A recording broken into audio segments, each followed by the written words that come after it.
जिम्मेवारियां बहुत है, मेहनत बहुत करनी है, रुकना नहीं है, आगे बहुत बढ़ना है। डियर स्टूडेंट, साइंस की मैं आपको रिवीजन करवा रहा हूँ, तो अब आपको थोड़ा सा बता दूं कि जितने भी चैप्टर्स है ना, तो सबसे पहले आप जितने भी चैप्टर्स हैं उन सबके fill in the data matching अच्छे से कर लो, अगर आपको अच्छा स्कोर करना है तो।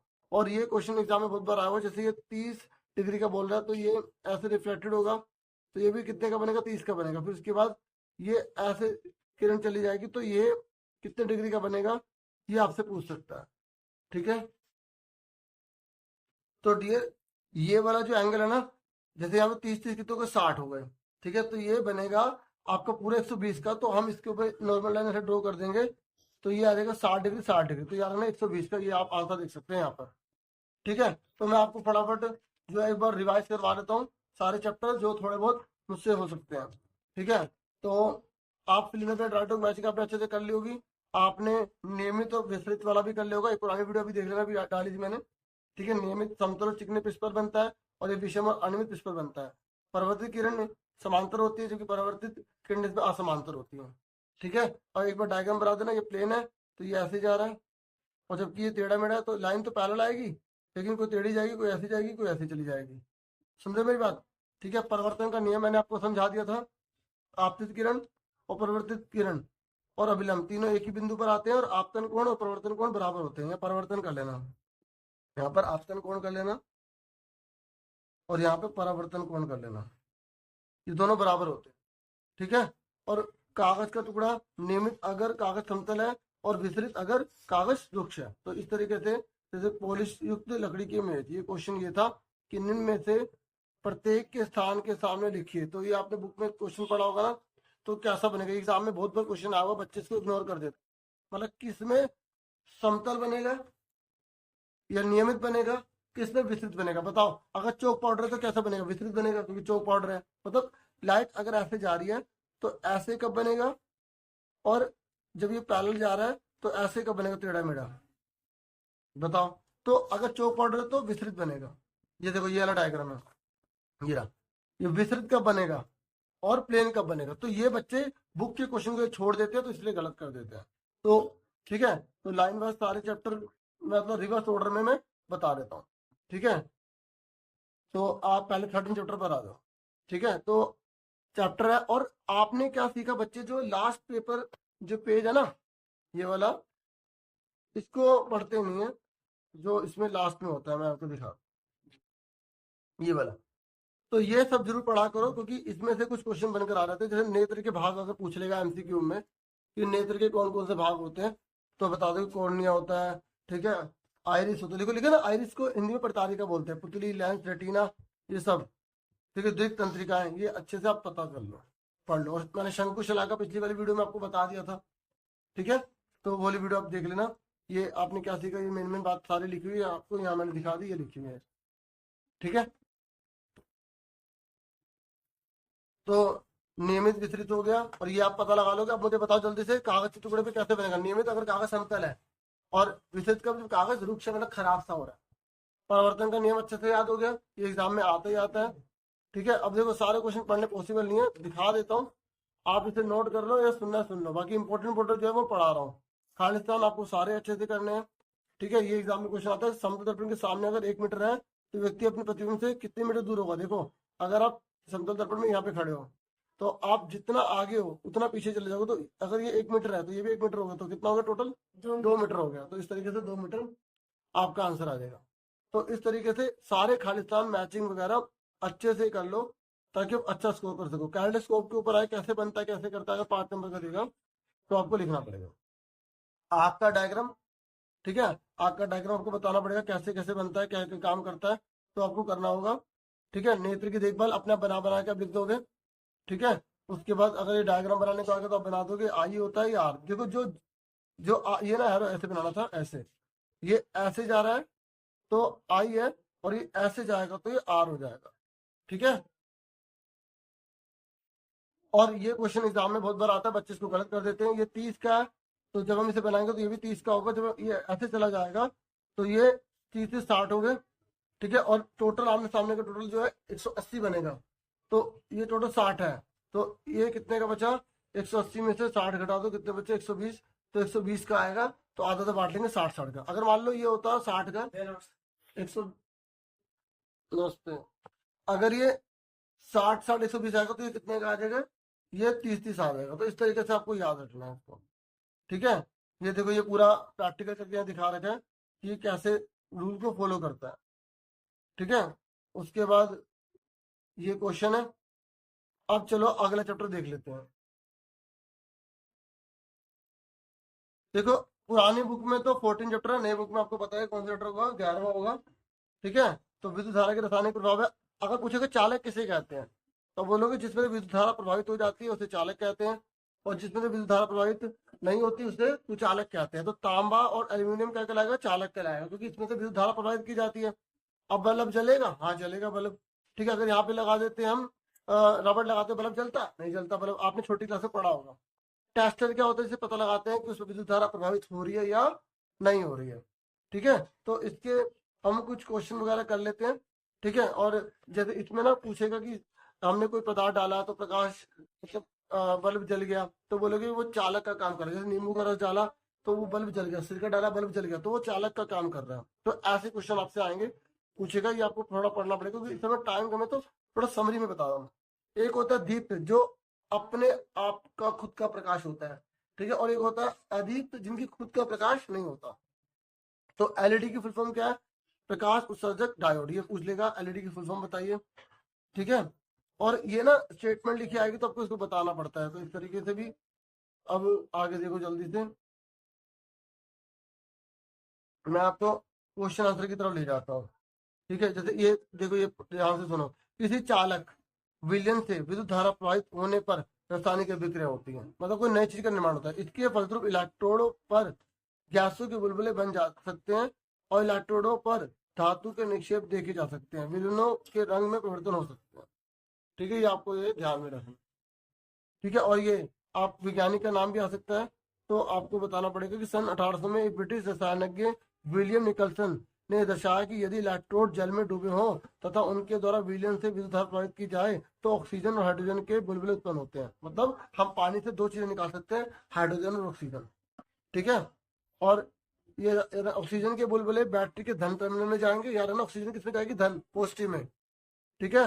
और हाइड्रोजन किसमें जाएगी, ठीक है, जो नेगेटिव में जाएगी, ठीक है। हाइड्रोजन के बुलबुले दूसरे इलेक्ट्रोड पर बनते हुए नेगेटिव होता है, ठीक है। और ये देखो, ये आलू ने क्या करंट को प्रभावित किया, तो करा, तो आपको बताना कि किसको किस में डाला और कौन से रंग में बदला, नीला हरा धब्बा जो बना, ठीक है, धन टर्मिनल से संयोजित तार किया गया था इसमें, ठीक है। ये आप इसको देख लेना एक बार। और विद्युत लेपन आएगा तो जैसे किसी धातु पर हम एक लेयर चढ़ा देते हैं ताकि वो खराब ना हो, ठीक है, समझ में? जैसे हमने लोहे पर जिंक की परत चढ़ा दी, इस तरीके से सोने की परत भी चढ़ाई जाती है, चांदी की परत भी चढ़ाई जाती है, ठीक है। ये देखो, अगर पूछेगा कैसे चढ़ाते हैं तो ये पूरा एक प्रोसेस दे रखा है, ठीक है। तो 15 मिनट तक किस तरीके से विद्युत धारा प्रवाहित की गई है, किस तरीके से इसमें परत चढ़ गई, ये आपको पढ़ना है अपने आप, ठीक है। और कॉपर सल्फेट किस तरीके से अलग हो, ये आपसे पूछेगा, ये मेन में याद रख लो, ये इसे पढ़ना, ठीक है। अब देखो इधर ये रहा, अगर पूछेगा विद्युत लेपन किसे कहते हैं, तो किस विद्युत धारा, जो विद्युत है ना, विद्युत द्वारा किसी पदार्थ पर हम जो धातु चढ़ाते हैं उसे विद्युत लेपन कहते हैं। ये मैंने आपको अभी बताया, थोड़ा स्पीड से है ना, तो रिवीजन है तो इसलिए वीडियो बना दो, आप बार बार सुन लेना। और क्रोमियम आ जाए, क्रोमियम, तो क्रोमियम की लेयर चढ़ाई जाती है, ज्यादातर ये से चढ़ाई जाती है ताकि ना, ये रहा क्रोमियम किस किस पे चढ़ाया जाता है ताकि वो खराब ही ना हो, चमक रहे। जैसे टूटी वगैरह देखते हो ना आप, इस तरीके से आजकल जो सबसे आभूषण नहीं आते जो खराब नहीं होते, लोग पहनते हैं शादी पार्टी में जाने के लिए, वो इन्हीं चीज से बनाए जाते हैं, खराब भी नहीं होते और सही समय से ज्यादातर रहते हैं। और आपने क्या सीखा, ये आप पढ़ लेना, जो सुचालक होते हैं उसमें विद्युत धारा प्रवाहित हो जाती है और कुचालक में विद्युत धारा प्रवाहित नहीं होती है, ठीक है। और विद्युत लेपन की परिभाषा भी इसमें लिख दी और रासायनिक प्रभाव भी इसने यहाँ पर बताया। और अब देखो जो चैप्टर है, ये इसके question answer fill in the blank writer होंगे, ये आप एक बार सारे देख लोगे ना तो आपको पता लग जाएगा और अच्छे से, ठीक है। अब मैं दिखा रहा हूँ खाली, बता नहीं रहा, क्योंकि बहुत से बच्चों का मन आया था कि सर आप 8th वालों को भूल गए हैं, ठीक है, इसलिए मैंने कहा 8th वालों के लिए फटाफट एक समरी में दिखा दो। तो अगर एग्जाम में आएगा विद्युत लेपन वस्तु की सूची बताओ तो बता देना 5-6 चीजें। अभी मैंने दिखाया था ना, साइकिल का हैंडल, कार के पहिए, कदम गहने, स्नान गृह के नल, गैस चूल्हे के बर्नर, ठीक है। तो इस चैप्टर में ज्यादा ये तो नहीं है मेन, लेकिन वो विद्युत लेपन वाला वो अगर अच्छे से पढ़ लेंगे जो मैंने समझ में आपको थोड़ा थोड़ा बता दिया। अब अगले चैप्टर पे देखते हैं फटाफट। अब देखो डियर, ये चैप्टर नंबर आपका 13 है। तो एग्जाम में पिक्चर बनी आएगी, इसका नाम पूछ लेगा। अब बच्चे इसको इग्नोर कर देते हैं। इसका नाम क्या है? हारमोनियम। इसका नाम क्या है? सितार। इसका नाम क्या है? बांसुरी, तबला। ठीक है, अगर पूछेगा तो बता देना। अगर पूछेगा ध्वनि क्या है, तो आप बताओगे ध्वनि एक प्रकार की ऊर्जा है। क्या है? ऊर्जा है, जो कंपन से पैदा होती है। किससे पैदा होती है? कंपन। कंपन से पैदा होती है। अगर वो पूछेगा कंपन किसे कहते हैं, किसी वस्तु का आगे पीछे होना कंपन कहलाता है। क्या कहलाता है? कंपन कहलाता है। ठीक है, तो आपसे ये लिखा कंपन। ठीक है, मैं और ये पूछ लेगा जो वीणा है ना, वीणा को जो बजाते हैं, तो उसमें ध्वनि कैसे उत्पन्न करेंगे? तनिक डोरी पर, तबले पर, तनिक झिल्ली पर। इस तरीके से क्वेश्चन आएगा, तो आपको बताना पड़ेगा। वो अभी आपको कॉपी दिखाऊंगा, थोड़ा और पता लग जाएगा। ठीक है, तो जैसे अलग अलग पानी की मात्रा, तो ध्वनि अलग अलग तरीके से पैदा की जा सकती है। ठीक है, और ठीक है, और हमारे में जो मनुष्य है ना, ध्वनि कैसे उत्पन्न होती है? हमारे यहाँ वाक्य यंत्र लगा होता है, उससे हम ध्वनि को जो है उत्पन्न करते हैं। ठीक है, तो और एग्जाम में अगर पूछ लेगा कि क्या ध्वनि के लिए माध्यम चाहिए, तो बोलोगे ध्वनि के लिए माध्यम चाहिए, मीडियम चाहिए। अगर माध्यम नहीं होगा तो ध्वनि हमें सुनाई नहीं देगी। ठीक है, वैक्यूम में ध्वनि उत्पन्न नहीं होती। ठीक है, निर्वात में ध्वनि उत्पन्न नहीं होती। अगर हमने किसी बर्तन में से सारी हवा निकाल दी, वो निर्वात बन जाएगा, तो उसमें ध्वनि हमें सुनाई नहीं देगी। ये याद रखना। और अगर पूछ ले ध्वनि सबसे तेज किसमें जाती है, तो आप क्या बताओगे? सबसे तेज ध्वनि किसमें जाती है? सबसे तेज ध्वनि जो जाती है वो सॉलिड में जाती है, ठोस में जाती है। किसमें जाती है? ठोस में जाती है। और ये हमारा ईयर ड्रम होता है, जो आसपास की हवा को, मतलब आवाज को इकट्ठा करता है और हमारे कान तक आवाज को पहुंचा देता है। ठीक है, देखो ये इसने मीडियम को यूज करा, तो ये जो बोलेगा ये इसको सुनाई देगा, क्योंकि ध्वनि माध्यम का प्रयोग करती है और माध्यम से ध्वनि जा सकती है। ठीक है, ये हमारा कान का है। कान का चित्र मुश्किल से आता है, फिर भी एक बार पढ़ लेना, देख लेना। तो ये सबसे बड़ा क्वेश्चन है, आयाम, आवर्तकाल और आवर्ती, इन तीनों में से क्वेश्चन पक्का आता है। ठीक है, एक याद रख लो, किसी वस्तु का बार बार इधर उधर गति करना। जैसे ये चीज है ना, ये इधर उधर गति कर रही है बार बार, तो इसे हम क्या बोलेंगे? दोलन गति बोलेंगे। क्या बोलेंगे? दोलन गति। अगर ये लाइन लिखी आएगी तो दोलन गति लिखना होगा, दोलन गति पूछेगा तो ये बताना होगा। ठीक है, सुन रहे मेरी बात? और अगर पूछेगा आवर्ती किसे कहते हैं, तो जैसे ये है ना, एक सेकंड में एक सेकंड में कितनी बार ये हुआ, तो उसको आवर्ती बोलेंगे। आवर्ती का मात्रा क्या होता है? हर्ट्ज होता है। क्या होता है? हर्ट्ज होता है। ठीक है, और हमारी सांस जो है उसमें कितने डेसिबल होते हैं? 10, तो 60 में 30। ये आप अच्छे से डेसिबल याद रखना। ठीक है, और आवर्ती की ऐसी यूनिट क्या होती है? हर्ट्ज। आवर्ती की ऐसी यूनिट क्या होती है? हर्ट्ज होती है, ये आपको याद रखना। ये तारत्व होता है। तारत्व क्वेश्चन एग्जाम में क्वेश्चन आएगा। देखो, आवर्ती ध्वनि की तीक्ष्णता ये तारत्व को निर्धारित करती है। फ्रीक्वेंसी किसको डिसाइड करेगी? तारत्व को। ठीक है, उसकी पिच को डिसाइड करेगी। अगर आवर्ती कम है तो तारत्व ऐसे हो जाएगा, ये देखो।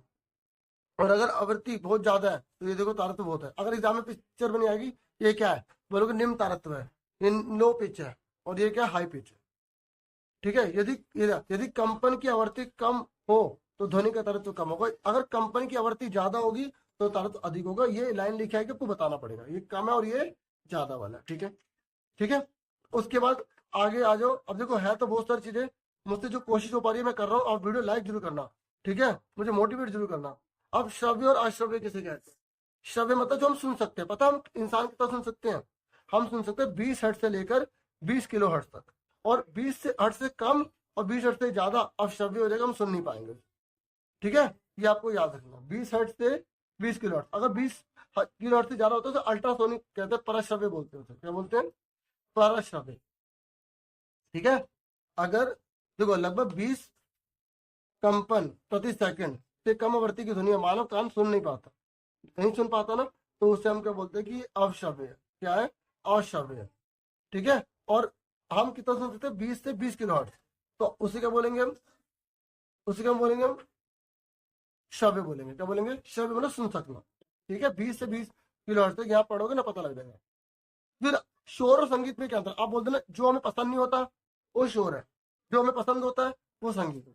और एग्जाम में संगीत कब शोर बन जाता है? जब हमारे को पसंद नहीं होता, हमें परेशान करता है, हमारे को मानसिक सुख प्रदान नहीं करता। ठीक है, तो हम उसे शोर कहते हैं। और ध्वनि प्रदूषण क्या होता है?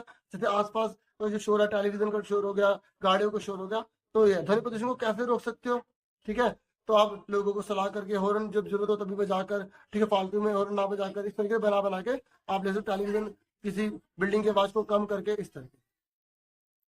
देखो एक बात और सुन लो, अगर एग्जाम है 20 हर्ट्ज से लेकर 20 किलो हर्ट्ज, या लिखा आ जाए 20 हर्ट्ज से लेकर 20,000 हर्ट्ज, बात एक ही है बच्चों, क्योंकि 1 किलो में 1 किलोग्राम जैसे होता है ऐसे 1 किलो में 1,000 होते हैं, तो इसलिए 20 किलो लिखा आ जाए 20,000 लिखा जाए, बात एक ही है, तो बच्चे कंफ्यूज हो जाते हैं। तो आपको नहीं होगा। आपने क्या सीखा ये एक बार ये सारा देख लेना, क्योंकि आयाम, देखो कंपन का आयाम जितना अधिक होता है ध्वनि उतनी ही प्रबल होती है, ये प्रबल वाला भी क्वेश्चन आ जाता है, और जितना आयाम कम होगा, ठीक है, उतने उसकी प्रबलता कम होगी। कंपन की आवृत्ति अधिक होने पर तार तो अधिक होता है और ध्वनि अधिक तीक्ष्ण होती है, ये अलग चीज बताइए, मैंने अलग बता दिया, तो लेकिन जो लिखा है वही सेम बताया मैंने, ठीक है।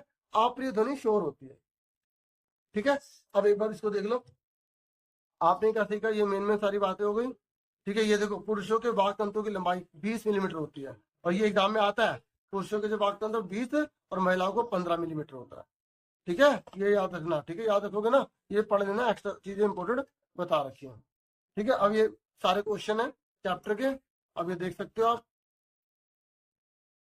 ठीक है। ये देखो एग्जाम में पूछेगा आयाम किसे कहते हैं, तो प्रबलता कंपन के आयाम से निर्धारित की जाती है, तो आयाम वो आप एक बार देखो, आयाम सुन लो, कोई आवर्ती फलन अपने पूर्ण आवर्त काल में जितना अधिकतम होता है वो उसका आयाम कहलाएगा, एम्पलीट्यूड। मतलब कहने का है कि जैसे मान लो ये ऐसे जा रही है, तो ये कितना तक ऊपर गया, ये इसका आयाम कहलाएगा, क्या कहलाएगा, एम्पलीट्यूड कहेंगे, कितना नीचे तक गया ये इसका आयाम कहलाएगा, ठीक है, ठीक है। चलो, तो ये आयाम की परिभाषा लिखी थी इसने, खालिस्तान दिया था, तो वो मैंने बता दिया। ये एग्जाम में न्यूमेरिकल आएगा कि एक दोलन 4 सेकंड में 40 बार दोलन करता है, ठीक है, इसका आवर्तकाल कितना होगा, आवृत्ति कितनी होगी, तो दोलन की संख्या 40 है और समय कितना 4 सेकंड, तो आवृत्ति निकालने के लिए दोलन की संख्या को समय से भाग कर देंगे, तो ये हमारा आ जाएगा 10, और आवर्तकाल निकालने के लिए 10 इसका उल्टा कर देंगे, डिवाइड कर देंगे, हमारा आ जाएगा 0.17, ठीक है। बाकी अब ये न्यूमेरिकल अच्छे से कर लो, ये न्यूमेरिकल कोई सा भी आ सकता है, ये अलग शोर संगीत में क्या अंतर है, ठीक है।